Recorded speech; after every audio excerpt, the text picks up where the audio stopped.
ओम श्री पितृदेवाय नमो नमः। 7 सितंबर 2025 से पितृपक्ष का आरंभ हो रहा है और 21 सितंबर 2025 रविवार के दिन समापन की ओर होंगे। ऐसे में पितृपक्ष के दौरान अपने घर के मंदिर में किसी भी देवालय में आप पूजा करें या ना करें, ये बहुत बड़ा प्रश्न है। ध्यान से सुनिएगा। अगर किसी व्रत को आप करते आ रहे हैं तो उस उद्यापन को करना चाहिए या नहीं करना चाहिए, ये भी प्रश्न बहुत आ रहा है। आप क्या करें क्या ना करें इस पितृपक्ष के दौरान, इन सब बातों को आप ध्यान से सुनिएगा। बहुत खास जानकारी आपके लिए लेकर आए हैं, वीडियो के अंत तक बने रहें। देखिए, पितृ अगर नाराज हो जाते हैं तो दर दर की ठोकरें खानी पड़ती हैं। एक तरीके से शारीरिक, मानसिक, आर्थिक कष्टों का सामना करना पड़ता है। अधोगति में अगर आपके पितृ हैं, अगर उन्हें मोक्ष नहीं मिला है तो पितृपक्ष के दौरान कुछ कार्य आप कर लें। देखिए, शास्त्रों में भी पितृपक्ष के दौरान का जो वर्णन मिलता है, देखिए 16 दिन हमारे पितृ धरती पर विचरण करते हैं।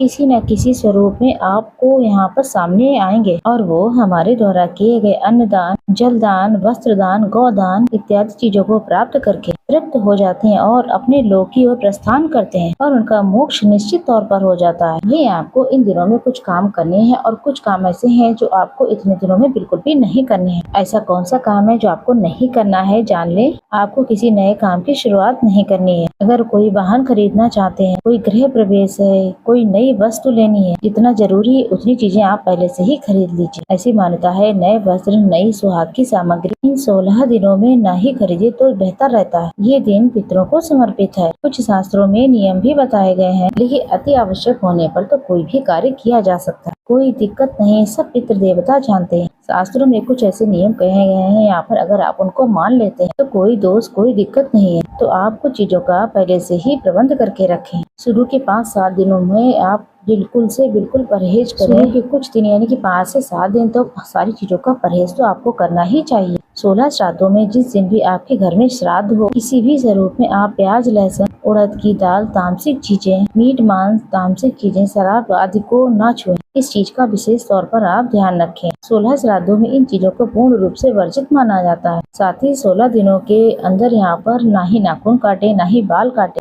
ये भी वर्जित माना गया है। इतने दिन अगर आप परहेज नहीं कर सकते हैं, लेकिन जिस दिन आपके घर में पितरों का तर्पण हो उसके प्रथम दिन और जिस दिन आपके घर में पितरों का श्राद्ध कर्म, उस इन चीजों का परहेज जरूर करें। इस चीज का पूरा ख्याल रखें। साथ ही साथ कुछ लोगों का कहना है कि घर के मंदिर में पूजा करनी चाहिए या नहीं। देखिए, घर के मंदिर में पूजा करने में कोई दोष नहीं है। सूर्य भगवान को जल जरूर चढ़ाएं, पितृ देवता के निमित्त जल चढ़ाएं। मंदिरों में जाकर के दर्शन करते हैं तो वो भी करें। अपने घर के मंदिर में सभी देवी देवताओं की पूजा जरूर से करें। घर में जो पूजा पाठ है वो सबसे आवश्यक है।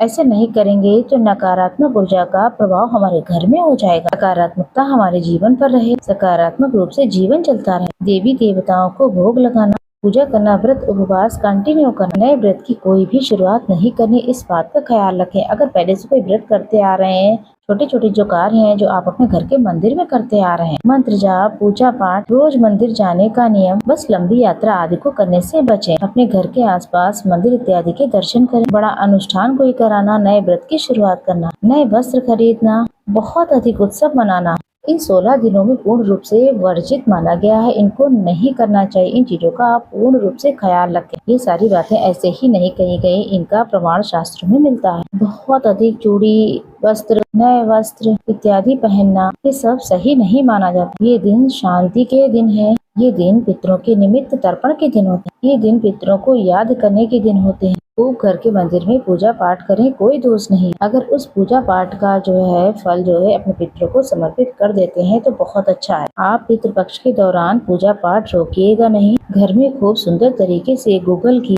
गाय के उपले की, कपूर की धुनी जरूर सुलगाएं, ताकि नकारात्मक ऊर्जा आपके घर में प्रवेश न कर पाए, सकारात्मक माहौल बना रहे। साथ ही साथ सुंदर भाव से और सच्चे मन से अपने पितरों का भी ध्यान करें। जो भी आप व्रत पूजा कर रहे हैं यहाँ पर, तो उन 16 दिनों में पितरों का ध्यान जरूर कीजिएगा कि जो मैं काम कर रही हूँ पितृ देवता, वो आपको भी समर्पित है। आप इससे तृप्त हो, आप मुक्त हो, अधोगति में है तो इस तरीके से प्रार्थना करते हुए आप पूजा करें।